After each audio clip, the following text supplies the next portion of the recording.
Cacing sutra merupakan salah satu jenis pakan alami larva benih ikan, baik itu ikan konsumsi maupun hias. Ukurannya yang kecil, lunak, berkoloni, melambai-lambai di dalam air dan tubuhnya berwarna merah ini menjadikan cacing berjuluk ilmiah tubifax, disebut pula dengan cacing rambut atau cacing darah. Cacing sutra hidup di perairan tawar yang mengalir tenang dengan dasar berlumpur dan mengandung bahan organik. Menurut catatan, cacing sutra memiliki kandungan protein tinggi 40-60% sehingga dapat memacu pertumbuhan benih ikan.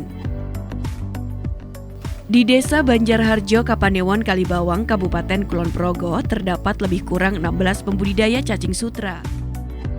Hampir semuanya dilakukan di lahan persawahan dengan berbagai inovasi.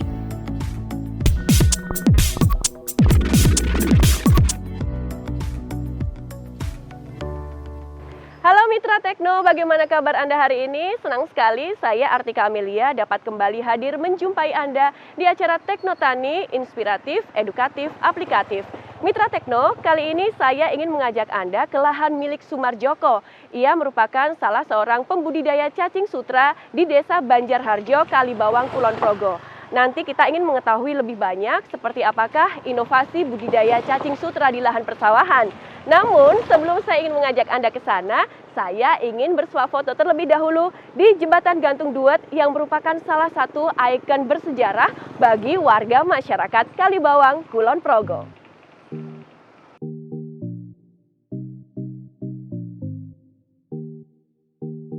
Jembatan Gantung Duet menghubungkan wilayah Banjarharjo, Kalibawang, Kulon Progo, Yogyakarta dengan Bligo, Ngluar, Magelang, Jawa Tengah. Dibangun oleh kolonial Belanda pada 1930-an untuk memudahkan akses logistik dua wilayah yang dipisahkan Sungai Progo.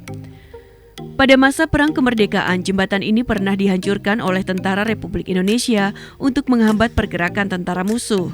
Kemudian pada 1960 dibangun kembali dan mengalami rehabilitasi untuk memudahkan mobilitas warga.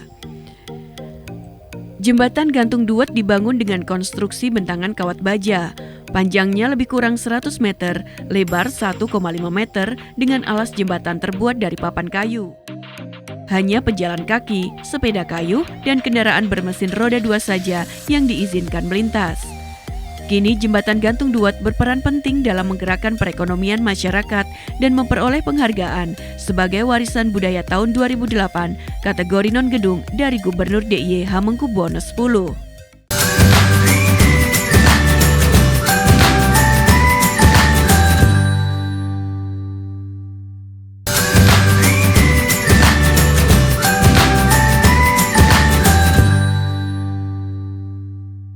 Mitra Tekno, kali ini saya sudah berada di tempat Pak Sumarjoko. Beliau ini adalah pembudidaya cacing sutra. Nah, ternyata kali ini juga sudah ada Pak Gandung. Jadi kita akan ngobrol bareng-bareng ya Pak Gandung ya? Ya. Oke. Nah, Pak Gandung, tadi selama perjalanan ini saya melihat banyak warga masyarakat yang membudidayakan lele, kemudian juga ada cacing sutra juga Pak. Nah, ini mereka tuh melakukan inovasi apa nih Pak? Ya karena begini, budidaya lele yang sekarang di sini berkembang cukup banyak, apalagi tahun 2021 ini, itu sangat membutuhkan benih yang banyak. Nah, agar tercapai kebutuhan benih bisa memenuhi kebutuhan untuk ikan konsumsi, budidaya, maka dibutuhkan pakan. Pakan apa? Pakan untuk benih lele. Wujudnya apa pakan benih lele itu? Yaitu cacing sutra. Nah, sehingga masyarakat sangat memahami, tahu prospek usaha budidaya cacing sutra. Nah, sehingga di sini cacing sutra itu berkembang sebetulnya sudah lama, tapi belum sepesat sekarang. Sekarang di daerah Salak Malang itu ada 8 pembudidaya, di sini ada berapa, lalu di Salam sini ada, di Duet ada. Lalu perkembangan teknologinya, inovasinya apa? Inovasinya, satu yang pertama yang di Salak Malang itu budidaya cacing sutra, air masuk di kolam pembudidaya cacing sutra, lalu setelah itu keluar begitu saja lepas. Lalu inovasi kedua, air masuk di tempat jalur-jalur pembudidaya cacing sutra, pada alur yang terakhir dibuat kolam. Kolam untuk apa? Kolam untuk budidaya lele. Nah, air dari cacing sutra tadi masuk di tempat budidaya lele. Kemudian setelah budidaya lele itu berjalan kira-kira 1 bulan, air dari budidaya lele dikembalikan ke cacing sutra. Ini adalah sistem resirkulasi, penggunaan airnya bagus, dan ini sungguh-sungguh sangat istimewa seperti yang dilakukan Pak Joko. Pak Joko melakukan seperti itu. Lalu potensi lagi apa yang lebih berkembang lagi, karena di sini terutama di Duet itu ada pembudidaya lele cukup banyak. Lah, air buangan lele ini kemudian dipakai untuk budidaya cacing sutra. Dan setelah dipakai untuk budidaya cacing sutra, di situ juga digunakan untuk budidaya lele, ditaruh kolam budidaya lele. Nah, setelah itu baru dibuang. Lah, ini 3 teknologi, inovasi teknologi yang dilakukan oleh masyarakat untuk meningkatkan produktivitas lahan dan pendapatan mereka. Saya kira itu, Mbak. Baik, jadi 3 teknologi inovasi yang pasti tentu saja memiliki kelebihan dan juga kekurangan dong, Pak. Apa aja nih, Pak Gandung? Nah, kalau yang pertama tadi itu sederhana, yang di Salak Malang itu, air masuk, buang, selesai, sudah. Itu ya, sudah selesai, sudah nggak macam-macam. Yang kedua ini, itu adalah air masuk di dalam budidaya cacing sutra, masuk ke lele, butuh. Kelebihannya apa? Produktivitasnya lebih tinggi, tapi ya lebih rumit pekerjaannya. Pendapatannya meningkat, kelebihannya. Nah, itu yang di daerah Duet, bagaimana memanfaatkan air buangan budidaya lele konsumsi. Yang biasanya dibuang begitu saja, sekarang bisa dimanfaatkan untuk budidaya cacing sutra. Kelemahannya apa? Bukan kelemahan sebetulnya, tetapi bahwa itu membutuhkan tempat yang ada pembudidaya lele. Yang tidak ada tidak bisa. Jadi bukan kelemahan, tapi ada bagaimana memanfaatkan potensi. Saya kira itu, Mbak Tika. Oke, baik. Nah, ini kan Mas Joko juga sudah melakukan inovasi tersebut ya. Saya juga pengen tahu nih, Mitra Tekno juga nih, untuk hasil yang sudah Anda dapatkan bagaimana, Mas? Iya, untuk hasil ternyata lebih bagus. Karena di sini kan saya bisa mendapatkan ikan lele sama cacing sutranya. Ada lagi? Untuk FCR pun rendah. Itu aja. Oke, baik. Nah, Mas Joko, Pak Gandung, saya di sini juga ingin melihat seperti apa untuk budidaya cacing sutra yang sudah dilakukan oleh Mas Joko. Nah, pemirsa Mitra Tekno, kita akan melihat tayangan berikut ini.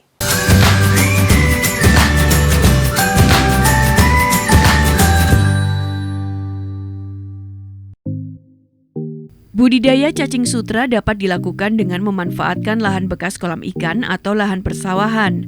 Syaratnya di lokasi harus terdapat aliran air. Di sini, Sumarjoko menggunakan lahan persawahan dengan luas sekitar 700 meter persegi dibagi menjadi 2 bagian yang sama. Masing-masing luasnya 330 meter persegi untuk budidaya cacing sutra dan 20 meter persegi untuk kolam pembesaran ikan lele. Dalam persiapan lahan, langkah pertama yang dilakukan Sumarjoko adalah membuat alur terlebih dahulu. Alur-alur tersebut membentuk jalur yang saling berhubungan satu sama lain. Sebagai penyekat antar jalur, ia menggunakan pematang dari tanah dengan ukuran lebar dan tinggi 50 cm, sedangkan jarak antar pematang 2,5 meter. Jalur ini akan dilalui air yang mengalir tenang dari inlet menuju outlet. Sedangkan di ujung jalur budidaya cacing sutra dibuat kolam untuk budidaya ikan lele. Tahap berikutnya adalah pengolahan lahan, yakni dengan menebar pupuk kotoran hewan di sepanjang jalur budidaya cacing sutra dan menggemburkannya. Komposisi dan takarannya adalah kotoran hewan sebanyak 20% dicampur dengan tanah 80%. Proses ini dapat dilakukan menggunakan mesin traktor atau dikerjakan secara manual dengan cangkul. Tahap selanjutnya adalah pengisian air. Lahan budidaya cacing sutra digenangi air dan diamkan selama lebih kurang 1 minggu. Tujuannya agar tanah di sepanjang jalur budidaya benar-benar lunak dan memiliki kandungan organik sehingga dapat menjadi media sesuai kebutuhan cacing sutra. Langkah ini juga bermanfaat untuk membuang gas amoniak yang ada. Untuk meminimalisasi terik sinar matahari yang menerpa langsung ke lahan budidaya, maka di bagian atasnya dapat ditutup paranet. Setelah semuanya siap, langkah berikutnya adalah penebaran bibit cacing sutra. Kepadatan tebarnya adalah 50 ml per meter persegi. Bibit cacing sutra yang ditebar sebaiknya telah dikarantina terlebih dahulu selama beberapa hari untuk menekan keberadaan bakteri patogen. Selanjutnya, cacing sutra diberi pakan setiap hari. Setelah panen perdana cacing sutra dilakukan, budidaya ikan lele dapat dimulai. Caranya dengan menebarkan bibit lele ukuran 7-9 di kolam yang terletak di bagian akhir jalur budidaya cacing sutra. Untuk luas 20 meter persegi, Sumarjoko menebar 2.000 sampai dengan 2.500 ekor bibit ikan lele. Kolam budidaya pembesaran ikan lele ini bermanfaat untuk menampung cacing sutra yang terbawa arus keluar sehingga dapat menjadi santapan ikan lele. Untuk perawatan sehari-hari, cacing sutra dan ikan lele selalu diberi pakan secara teratur. Cacing sutra diberi pakan khusus terfermentasi, sedangkan ikan lele diberi pelet pakan. Setelah 1 bulan sejak budidaya ikan lele dilakukan, limbah kolam lele dipompa dan dialirkan ke lahan cacing sutra. Hal itu dilakukan karena limbah tersebut memiliki kandungan N tinggi yang berguna untuk pertumbuhan bakteri pengurai bahan organik, di mana hasil perombakannya dapat menjadi nutrisi bagi cacing sutra. Selanjutnya, langkah serupa dapat dilakukan seminggu sekali. Sedangkan untuk pembaharuan media setidaknya dilakukan 1 tahun sekali. Dengan luasan lahan yang ada, Sumarjoko dapat memanen cacing sutra setiap hari sebanyak 5 sampai dengan 6 liter setiap jalur. Harganya antara 30 sampai 40 ribu rupiah per liter. Pembelinya adalah pembenih ikan konsumsi maupun ikan hias, di samping untuk kebutuhan sendiri.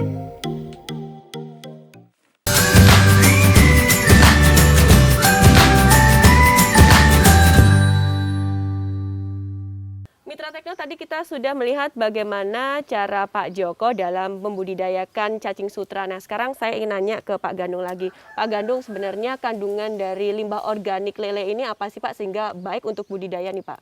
Nah, limbah dari budidaya lele itu pakannya pelet pabrikan yang proteinnya tinggi. Nah, sehingga kotoran yang dibuang adalah berupa amonia. Amonia itu bagi ikan meracuni. Tetapi itu sangat bermanfaat bagi budidaya cacing sutra. Ya. Karena ada unsur N di situ. Nitrogen. Unsur nitrogen. Saya kira itu yang sungguh-sungguh barang buangan menjadi barang bermanfaat. Oke, kemudian nih Pak Gandung, apa yang harus dilakukan oleh para pembudidaya? Tentu saja agar cacing sutra ini nanti dapat hidup dan juga berkembang biak dengan baik nih Pak. Nah, karena begini, dalam budidaya cacing sutra, sistem sawah ini itu dilakukan budidaya pada jalur-jalur, banyak jalur. Ya. Nah, setiap hari mereka memanen 1 jalur itu, 1 jalur panen. Nah, untuk agar terus berkesinambungan panennya, nanti kan 4 hari sekali panen atau 6 hari sekali panen. Maka setelah dipanen, dipupuk kembali. Dipupuk dengan apa? Dengan kotoran puyuh yang sudah dikeringkan, atau pakan-pakan campuran beberapa bahan tadi, difermentasi, dicampur, ditaruh di situ, disebarkan merata di dalam alur-alur budidaya cacing sutra. Mengapa ini perlu? Kalau ini pupuknya cukup, pakannya cukup, maka panenannya akan terus stabil. Stabil misalnya kalau Pak Joko tadi 5-6 liter ya nanti akan dapat sekian.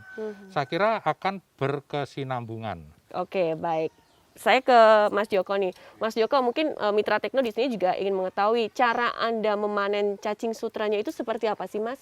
Ya, yang biasa saya lakukan itu saya buat seser ayaan, itu kemudian nanti cacing diambil dari lahan tersebut, terus kita ayak di situ. Nanti kemudian ada proses ayak untuk dibilas lagi, terus diperam di tempat ember, kita tutup. Biasanya hasilnya berapa nih Mas? Hasilnya biasanya 5-6 liter. 5-6 liter, wah lumayan juga ya ternyata ya. Oke, baik Mas Joko, Pak Gandung, terima kasih atas informasinya. Nah ini seperti biasanya nih Pak, kita juga punya kenang-kenangan khusus untuk Pak Gandung dan juga untuk Mas Joko ini. Satu-satu ya untuk Pak Gandung. Terima kasih. Terima kasih. Dan Ya, juga terima untuk kasih. Mas Joko ya. Baik. Nah, Mitra Tekno, ada satu hal lagi yang nanti akan saya sampaikan untuk Anda. Nanti kita ingin melihat bagaimana cara membuat pakan fermentasi cacing sutra. Jangan kemana-mana, tetaplah bersama kami di Tekno Tani.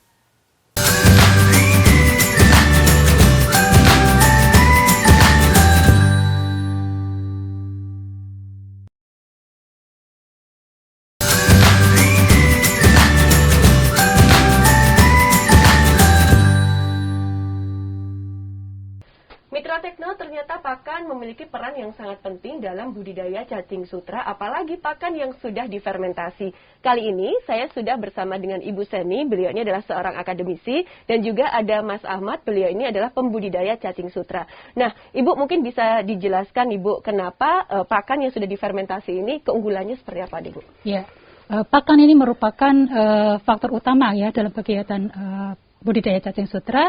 Pakan memenuhi kebutuhan cacing sutra, sehingga kalau difermentasi akan menghasilkan kualitas pakan yang baik, kemudian mudah untuk dicerna oleh cacing sutra. Oke, baik. Saya ke Mas Ahmad. Mas Ahmad, bagaimana nih Mas untuk proses pembuatan dan juga bahan-bahan yang diperlukan dalam pembuatan pakan ini? Ya, pertama-tama kita siapkan kotoran puyuh, yang kedua kita siapkan ampas tahu, yang ketiga kita siapkan rompesan sayur atau limbah sayur, yang keempat kita siapkan bekatul, kemudian kita siapkan juga probiotik dan molase yang nantinya akan kita campur dengan air. Terus caranya gimana, Mas? Ya, nanti ini semua bahan-bahan kita aduk.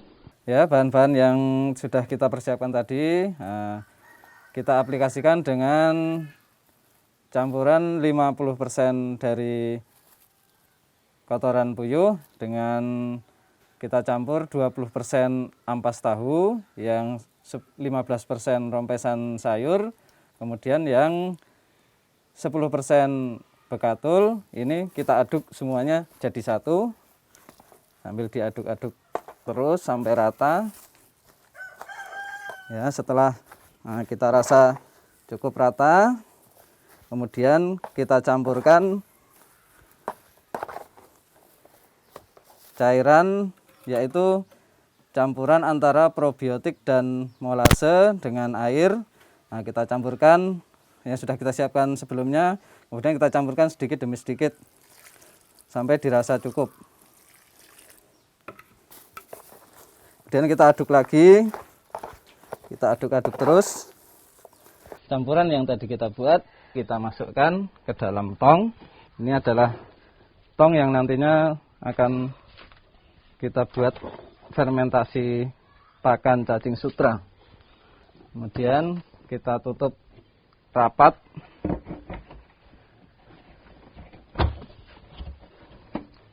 Nah, di sini perlu diperhatikan, jangan lupa diberi selang untuk sirkulasi udara. Ini untuk membuang gas yang dihasilkan dari fermentasi pakan tersebut.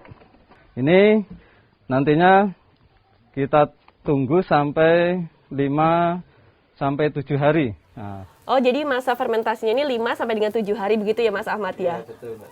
Oke, baik. Nah, Bu Seni, indikator keberhasilan dari fermentasi sendiri itu apa, Bu? Ya, fermentasi dikatakan berhasil ketika nanti tercium aroma yang sedap ataupun harum, kemudian indikator gas itu sudah habis yang keluar melalui selang. Hanya itu aja berarti Iya, ya? Oke, cuma itu baik. aja. Bu Seni dan juga Mas Ahmad, terima kasih atas informasinya. Nah, seperti biasanya, ini tim dari Tekno Tani akan memberikan sertifikat untuk masing-masing, untuk Bu Seni, dan juga satu lagi untuk Mas Ahmad.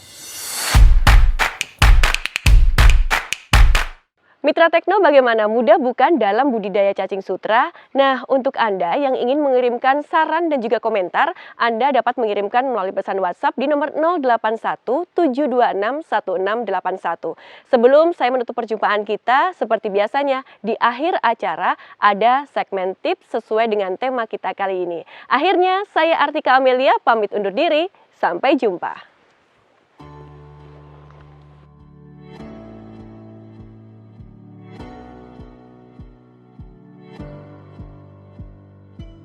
Dalam kita melakukan budidaya cacing sutra, ada beberapa kiat sukses yang perlu kita perhatikan.